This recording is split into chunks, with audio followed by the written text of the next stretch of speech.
순례자의 세 가지 자세, 덕목이라는 그 제목으로 말씀을 드리겠습니다. 그리스도인은 이 땅에서 나그네요 또한 순례자라 그렇게 칭합니다. 왜냐하면 나그네란 주인이 아니요 이방이라는 뜻으로서 그들은 이 땅에서 지분이 전혀 없다는 그런 뜻일 것입니다. 또한 순례자는 어디에서 출발했는지는 모르겠지만 출발했던 그 지점으로 다시 돌아가야 할 목적지가 있다는 뜻일 것입니다. 그래서인지 애청에 우리나라 고 천상병 시인이라는 분이 이 세상의 삶을 하나의 소풍놀이에 비유하여 그의 시의 제목으로 기천이라는 19에 이 세상 소풍 끝나는 날 가서 아름다웠다고 말하리라 그렇게 노래하기도 했습니다. 하지만 나그네와 순례자의 삶이 시인의 노랫말처럼 어찌 그리 낭만적이지만은 아닐 것입니다. 왜냐하면 그들 모두의 삶은 일정 시간 주어진 환경과 지배를 받으며 또 무엇보다 개인의 체력과 성향 그리고 마음 자세와 상황에 대처하는 개인의 능력에 따라서 그의 삶의 기간은 나날이 고통일 수도 혹은 앞서 언급한 것처럼 기천의 가사처럼 소풍으로 이야기할 수도 있을 것입니다. 그러나 일반적으로 보통 필부의 삶에서 삶 자체는 언제나 거친 바다를 항해하는 그릇배와 같아서 즐거움보다는 고통의 여정으로 표현하며 간혹 소풍과 같다고들 하지만 이는 하나의 미화된 그런 표현으로서 애들로 아름답게 묘사한 하나의 말의 기구에 지나지 않는다는 것입니다. 그런데 특히 그리스도인의 순례길에는 예기치 못한 방해꾼들이 등장을 하고 또 무엇보다 자기의 정체성을 똑바로 인식하지 못한 순례자는 자기 자신이 스스로 자기를 옥죄는 올무가 되어서 더욱 순례길에 어려움을 겪는다는 것입니다.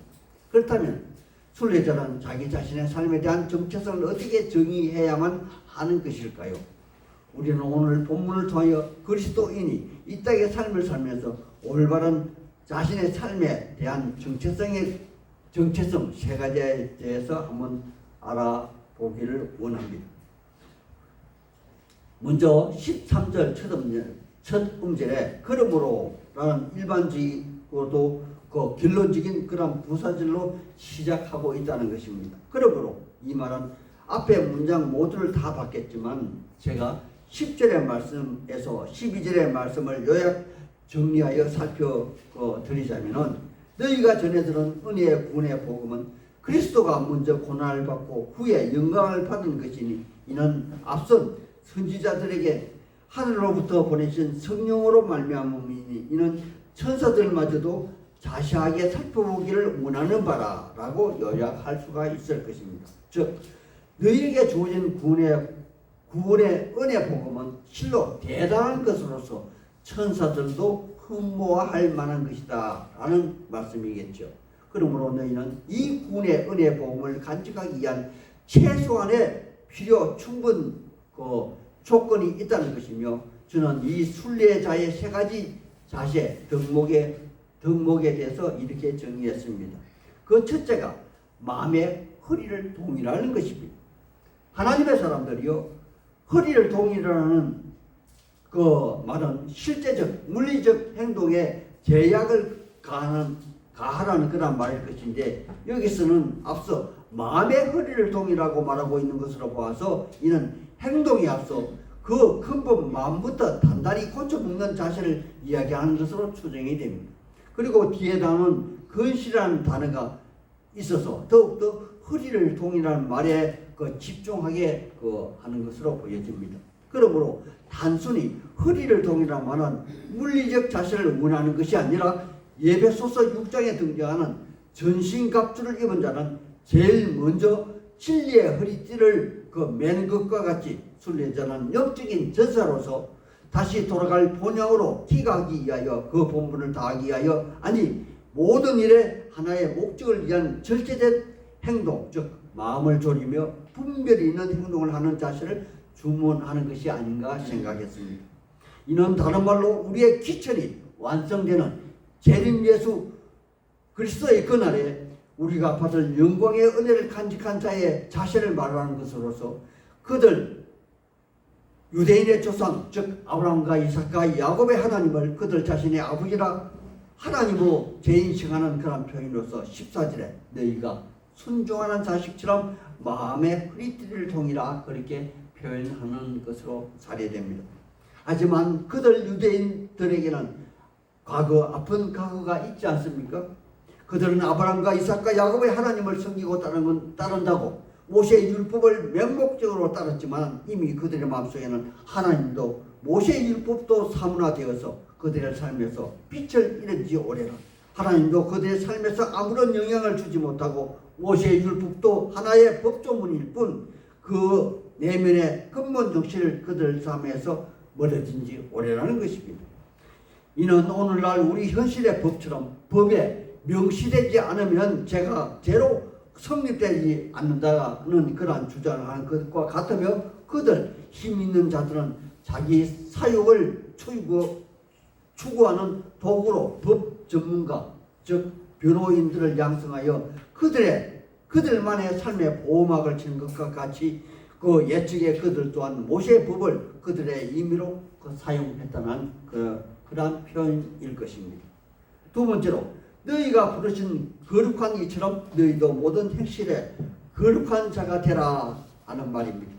하나님의 사람들이요 여기 16절에 내가 거룩하니 너희도 거룩하라 하는 말은 너무도 귀에 익은 그러한 말이 아닙니까?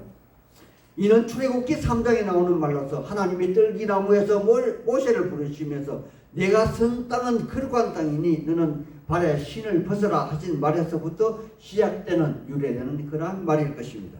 그리고 레위기 11장 44절에 음식을 위한 정적 예식을 위한 법으로 등장을 하고 레위기 19장 2절에는 여호와를 위한 각종 규례의 법에서 이러한 말이 등장하고 그리고 레위기 20장 7절에 이방 신들을 섬기지 말라는 금지 조항에서도 등장하는 말입니다. 그리고 이 거룩이라는 단어는 오늘날 모든 교회에서도 너무도 자주 그리고 너무도 쉽게 사용하는 말로서 구별이라는 뜻을 가지고 있습니다. 또한 모든 성도들이 그렇게 알고 있기도 합니다. 맞는 말일 것입니다. 하지만 이 구별되고 성별되어 다른 일상적인 것들과 분리라는 주장할 때 이 거룩한 말로 사용이 된다는 것이겠죠. 하지만 조금만 더 깊이 생각해 보면 아주 깊고도 오묘한 내용이 이 거룩이라는 낱말 속에 함축되어 있음을 알게 될 것입니다. 즉 거룩이라는 단어는 나와 다른 이들의 관계를 설명하는 그러한 단어로서 나는 오직 올리 당신만을 바라볼 테니 당신 역시 다른 곳에 한눈 팔지 말고 오직 올리 나만 바라봐 다오 이렇게 설명할 수 있는 그러한 단어일 것입니다. 때문에 우리 그리스도인이 거룩이라는 단어를 쓸 때에는 성도와 하나님의 관계에서 하나님이 오직 우리의 구원을 위해서 우리를 선택하여 부르시고 또한 부르신 그들을 영원하게 하기 위하여 자기 독생하는 아들을 십자가에 못 박아 죽음에 내어 주었으니 너희 역시 온 마음과 정성을 다하여 나만 섬기고 나만 바라보고 나만 따르라는 간결하고도 애절한 그러한 마음의 표현일 것입니다. 그리고 여기에 베드로 사도는 아주 의미 있는 자기 마음속에 깊은 곳에 숨어있는 그러한 것을 여기에 아무렇지도 않은 듯 자연스럽게 표현하고 있는 그러한 구절도 우리는 보게 됩니다. 17절 전반부에 하나님은 사람을 외모로 판단하고 그렇게 보시지 아니하며 다만 각 사람의 행위대로 심판하시는 이를 너희가 아버지라 부른다 이렇게 표현하는 구절입니다. 하나님의 사람들이요 베드로 사도는 왜 이러한 표현을 여기에 기록하고 있는 것일까요? 그것은 베드로 사도의 예측의 행동을 살펴본다면 더욱더 이 말이 선명해지고 그 이유를 알 수가 있을 것입니다. 그는 예수님과 제자들 사이에 마지막 만찬석상에서 큰 소리치며 장담했던 적이 있었습니다. 하지만 불과 얼마의 시간이 지나지 않아 그는 3번이나 예수를 주님을 부인했더랬습니다. 이는 비록 보잘것없는 자들 앞에서 이루어진 일이라 이안도 해봄직하지만 모든 말을 다 들으시고 또 불꽃 같은 눈으로 마음의 밑바닥까지 지켜보신 그 하나님을 인식하고 알았기에 그는 돌이킨 이후 실수할까봐 몹시도 두려워했다는 것입니다.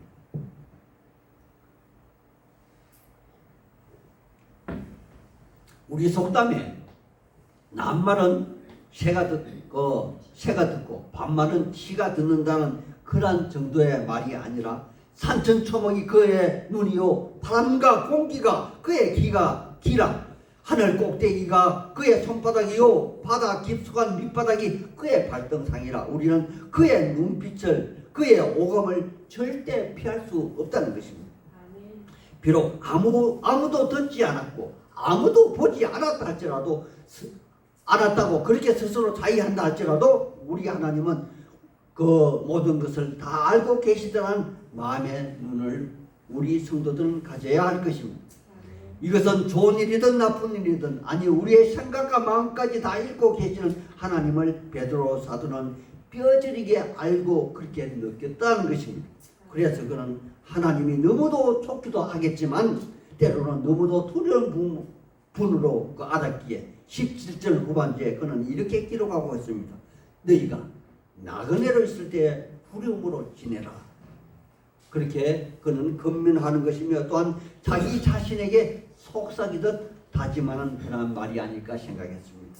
그리고 그는 이어서 세상의 가치와 진정한 복음의 가치에 대하여 비교하여 설명하는 부분이 18절과 19절의 말씀입니다.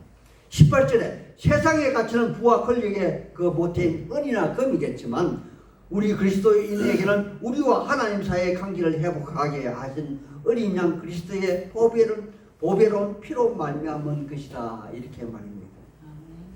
다음은 세 번째 순례자의 소망에 대한 말입니다.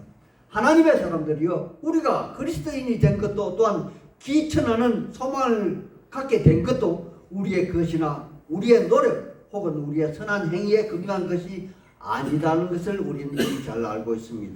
이는 순전히 아버지 하나님이 창세 전에 미리 계획하시고 섭리하신 그런 것으로서 이미 수많은 선지자들로부터 예언하여 주신 것인데 마침내 때가 되어 그리스도 예수가 온전한 사람의 모습을 하고 이 땅에 오심으로 우리에게 나타나신 바 된 것이나 이는 아버지 하나님이 그를 십자가 죽음에 내어주시고 마침내 부활하는 능력으로 그 능력으로 우리를 사랑하사 우리에게 소망을 가지게 하셨다는 것입니다. 그러므로 우리가 소망을 품은 것은 우리의 것이 아니라 하나님의 무한하신 긍휼에 기반하는 것이라 오직 하나님만이 우리의 소망으로 그분만이 영광을 받으실 믿음의 주가 된다는 것입니다.